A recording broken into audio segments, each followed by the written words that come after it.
Brett, just your thoughts, having heard the FBI director. Yeah, John, I tell you a couple of takeaways. One is it was very detailed. Two is when he comes out and says at the beginning that no one knows what I'm going to say. I think that was powerful to start the news conference.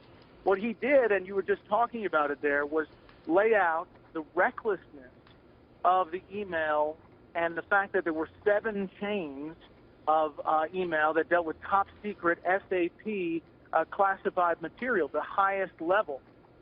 He then went on to say and explain how that is a criminal act, that right. reckless behavior. And I think that what we're missing here is that while he's saying that no one in the future, that people may be charged down the road with handling material like this, that he is recommending, the FBI is recommending to the prosecutor that it would be a tough prosecution, but it is the DOJ's decision.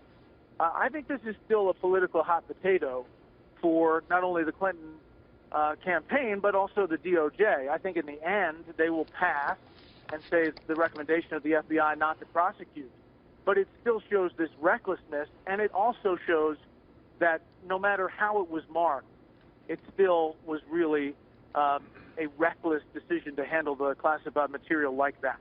It is certainly not something that she's going to be putting on her campaign brochure as part of her, qualifications.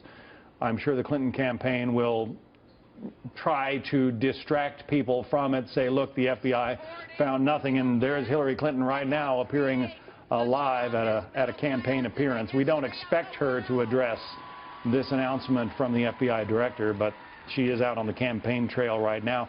I'm curious, Brett, when the FBI director started to talk about past cases where they have looked at mishandling of classified information, one of those involves General David Petraeus, war hero, head of the CIA, gave his personal diaries that had some classified information on them, apparently, to his biographer, and he was originally charged with a felony. Eventually, that was brought down. He pled down to a misdemeanor, is my recollection. But is there no parallel here? Well, I think it really came down to what General Petraeus told the FBI along the way, talking about that specific investigation. And I think that's where the difference was. It's interesting, and just the political timing of this, it comes obviously after the Bill Clinton-Loretta Lynch meeting. We've talked a lot about that. Then you have, it's coming on the same day President Obama is campaigning for Hillary Clinton in North Carolina. So the image is just not that great to begin with. But it's also that if you look into exactly what Jim Comey said, it is not flattering. And it really goes up against what Hillary Clinton has been saying about this from the beginning. That said, the bottom line is that she likely is not going to face any charges because the prosecutors at the DOJ are going to go along with the FBI. And we heard that from Loretta Lynch in defending that Clinton meeting on the tarmac. Yeah. There is a whole raft of material here for Donald Trump to work with as he continues to take on Hillary Clinton. The question is, I guess, ultimately going to be decided by the voters.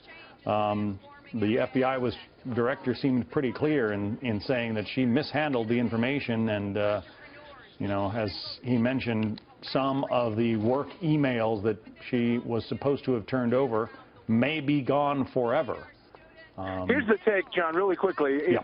that, politically, she's been going after Donald Trump for being unable to handle the seriousness of the job when it comes to national security, and that he is somehow reckless in his handling of big crises or national security. Well, Donald Trump likely will take this and turn around and say, Jim Comey just said that you were reckless.